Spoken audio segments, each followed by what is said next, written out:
A Inglaterra foi o primeiro país do mundo a desenvolver a indústria moderna, isso lá na metade do século XVIII. We got history, got me feeling the nostalgia when you look at me, thinking about what could have happened or what could have been. Finally a face I know ain't that a sight to see. Isso se deve a um conjunto de transformações econômicas, sociais e institucionais que ocorreram no país lá no século XVI, como a expulsão dos camponeses das terras em que viviam, a implantação do trabalho assalariado como forma predominante de relação econômica, a urbanização, a constituição de um império comercial e o estabelecimento de limites ao poder absoluto dos reis. No início da Idade Moderna, a maior parcela da população inglesa era formada por camponeses, que eram donos ou arrendatários de terras. Além de cultivar suas terras, os camponeses também usavam as terras comunais, que eram de uso coletivo, e eles geralmente usavam para retirar a lenha. Isso mudou no século XVI, quando o rei Henrique VIII, ao romper com a Igreja de Roma, confiscou as terras eclesiásticas e vendeu aos proprietários rurais ingleses, integrantes da gentry. A gentry era uma categoria social geralmente associada aos proprietários de terra, mas também tinham elementos de diversas outras camadas sociais. A palavra deriva de gentleman, que significa cavalheiro, fidalgo ou homem gentil. Para ser gentleman, era necessário ter uma vida gentil, ou seja, sem trabalhos manuais. Na Inglaterra dos séculos XVI e XVII, para ser integrante da gentry, apenas era necessário ter riquezas e estar disposto a comprar terras. Com a ampliação da posse de terra, a gentry aumentou cada vez mais sua influência social e também se tornou cada vez mais relevante na esfera política. Para aumentar cada vez mais suas propriedades, a gentry solicitava ao Estado as chamadas cartas de cercamento. Esses documentos permitiam aos grandes proprietários cercar as terras comunais e utilizá-las em benefício próprio. O processo de cercamento ocorria desde o fim da Idade Média, mas foi acelerado nos séculos XVI e XVII. As terras cercadas eram utilizadas principalmente como pasto para as ovelhas, cuja lã abastecia as manufaturas de tecido, que cresciam em número e importância na Inglaterra.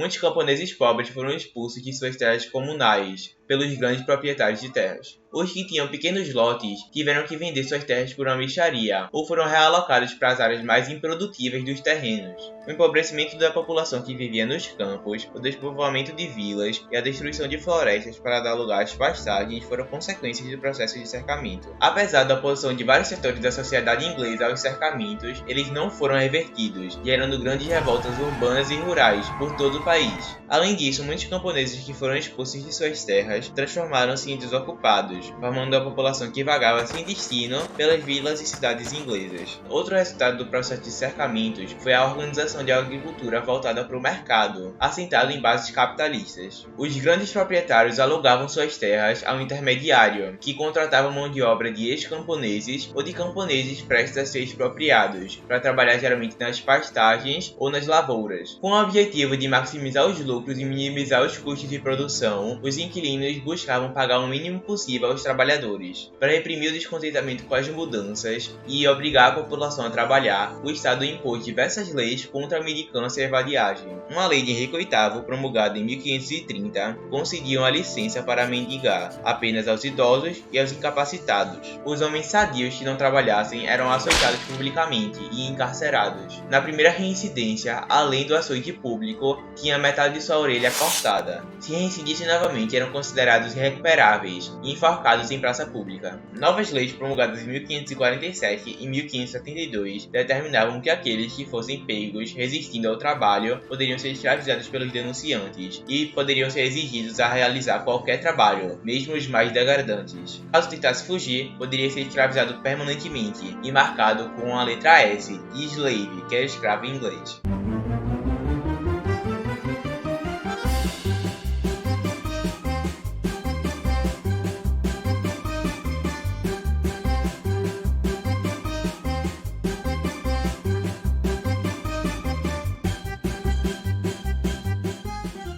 Os reinados de Henrique VIII e de sua filha Elizabeth I representaram o auge do absolutismo monárquico na Inglaterra. Os ingleses investiram fortemente na marinha, com o objetivo de defender o país e aumentar o comércio com outros países. A vitória da marinha inglesa sobre a chamada Invencível Armada Espanhola em 1588 mostrou que a Inglaterra havia se tornado uma potência marítima que ameaçava o predomínio espanhol e português nos mares. Outra medida adotada para reforçar o poder da monarquia foi a política de concessão de monopólios comerciais. As companhias privilegiadas, formadas por membros da alta burguesia, monopolizavam as relações comerciais de um determinado local ou exploração de um determinado setor econômico. Com essa política, a coroa pretendia encontrar fontes fornecedoras de matérias-primas baratas e encontrar um mercado para as manufaturas inglesas. Parte do rendimento desses monopólios era retirado como impostos pela coroa inglesa. O principal exemplo dessa política foi a fundação da Companhia das Índias Orientais. A rainha Elizabeth I também estimulou a pirataria, concedendo as cartas de corso, que declarava que os piratas, chamados corsários, atuavam a serviço da coroa. O corsário inglês Francis Drake ficou famoso por atacar galeões espanhóis carregados de metais preciosos retirados das colônias hispânicas na América.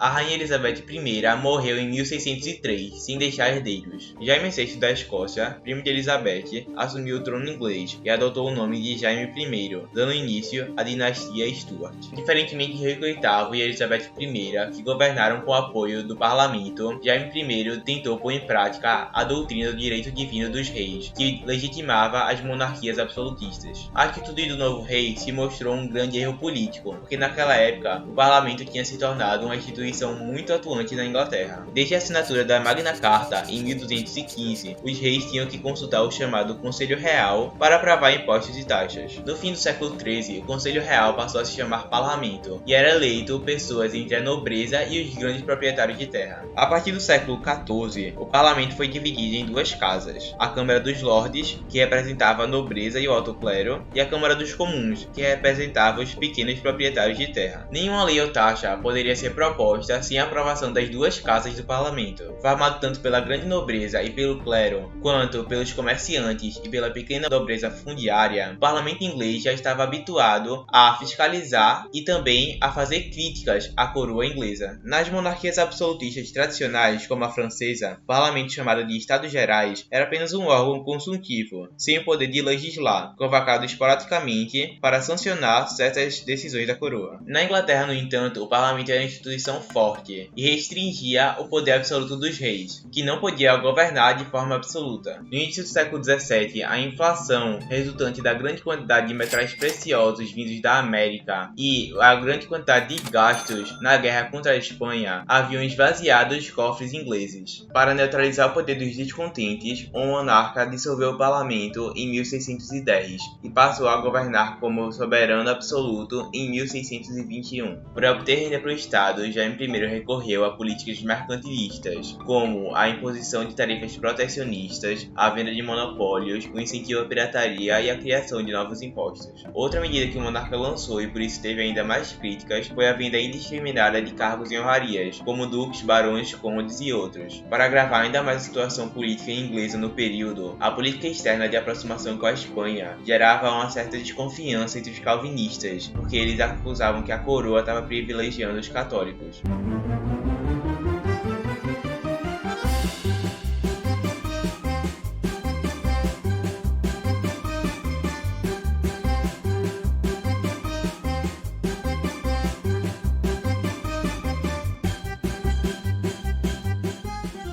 Carlos I, filho de Jaime I, assumiu o trono em 1625 e deu continuidade à política absolutista. Descontente com o monarca, o parlamento impôs a petição de direitos em 1628, que impedia a criação de impostos e a manutenção de um exército sem sua aprovação. O rei, como vingança, dissolveu o parlamento no ano seguinte. Nos anos que governou sem o parlamento, Carlos I criou impostos e monopólios, o que encareceu demais os produtos ingleses, e isso gerou um descontentamento entre a população. O monarca também promoveu julgamentos opressivos e torturas, o que aumentou ainda mais o rancor contra a monarquia. Apenas a nobreza e a alta burguesia, que foram beneficiadas com a venda de cargos e monopólios, que ficaram fiéis ao governo dele. Carlos I convocou o parlamento em 1640, com o objetivo de reunir fundos para poder desarticular uma revolta que acontecia na Escócia, promovida por calvinistas que estavam descontentes com suas medidas. Em vez de obedecer ao monarca, o parlamento voltou a exigir o fim de seu governo arbitrário. Depois de 2 anos, o conflito entre o rei e o parlamento se transformou em uma guerra civil.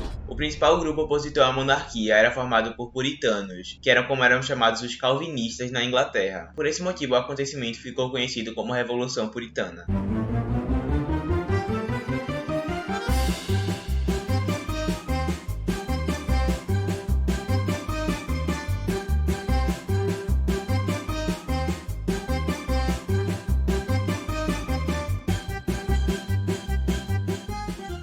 Entre 1642 e 1649, a Inglaterra ficou dividida entre os fiéis ao rei e aos que apoiavam o parlamento. Sob a liderança de Oliver Cromwell, a oposição calvinista formou um exército conhecido como Exército de Novo Tipo. A guerra e o comando do exército eram privilégios dos nobres desde a Idade Média. No novo exército, entretanto, a promoção ocorria por mérito e não por nascimento. Assim, ele reunia, além de elementos da nobreza, burgueses, comerciantes e pequenos proprietários de terra. Com o apoio da população, o exército prendeu o rei e expulsou do parlamento aqueles que eram favoráveis aos Stuarts. Carlos I tentou fugir, mas foi capturado. Em 1649, acusado de aliar-se à Igreja Católica e à Espanha para conspirar contra a pátria, o rei foi julgado e decapitado. No decorrer da Revolução, formaram-se grupos políticos e religiosos radicais, que desejavam uma reviravolta nas relações sociais. Os principais eram conhecidos como Levelers, que pode ser traduzido como niveladores, e Diggers, que pode ser traduzido como escavadores, e representavam os anseios das classes mais pobres. Esses grupos defendiam a divisão das grandes propriedades rurais, o fim dos cercamentos de terras, e também defendiam a prisão por dívidas, o voto universal e a supressão do dízimo pago ao clero. Essas ideias assustavam a alta burguesia e os grandes proprietários de terra, que tinham outro objetivo com a Revolução, o de eliminar os obstáculos ao desenvolvimento de suas atividades econômicas.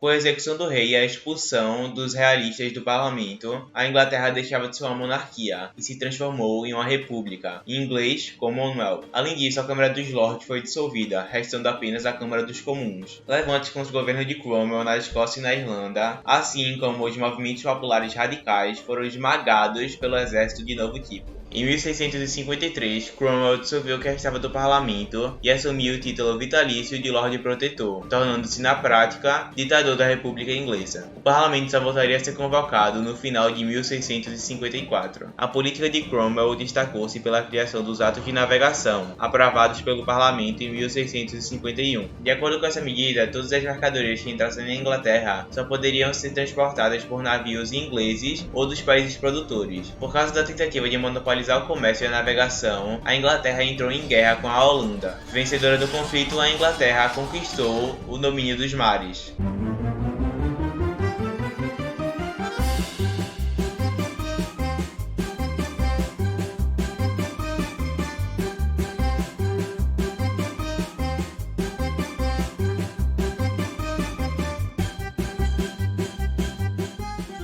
Após a morte de Cromwell em 1658, o parlamento derrotou o exército revolucionário e restaurou a monarquia dos Stuarts. O rei Carlos II, porém, teria seu poder limitado pela legislação aprovada durante a Revolução. Mesmo assim, um dos primeiros atos do novo rei foi desenterrar o corpo de Cromwell e de outros responsáveis pela morte de Carlos I para decapitá-los e enforcá-los publicamente, pelo crime de regicídio, que é o ato de assassinar o rei ou a rainha. Diante da tendência dos Stuarts, em particular do rei Jaime II, sucessor e irmão de de Carlos II de reforçar o poder monárquico em direção ao absolutismo, o parlamento com o apoio de comerciantes, grandes proprietários rurais e financistas, depois Jaime II, em 1688. Embora o conflito tenha ficado conhecido como Revolução Gloriosa, não foi uma revolução, e sim a consolidação de um estado burguês iniciado na Revolução Puritana. Assumiram o trono Guilherme de Orange e sua mulher, Maria Stuart, filha de Jaime II. Guilherme de Orange foi obrigado a jurar a Declaração de Direitos, que limitava os poderes do rei e impedia ele a governar sem o parlamento. O processo revolucionário na Inglaterra marcou a primeira crise do absolutismo na Europa. O Estado burguês criou condições institucionais necessárias para que a industrialização ocorresse na Inglaterra no decorrer do século XVIII. Então pessoal, espero que tenham gostado, deixe seu like, se inscreva no canal e me digam nos comentários alguma dúvida que vocês tiverem ou algum assunto que vocês querem que eu explique para vocês. Muito obrigado e até a próxima.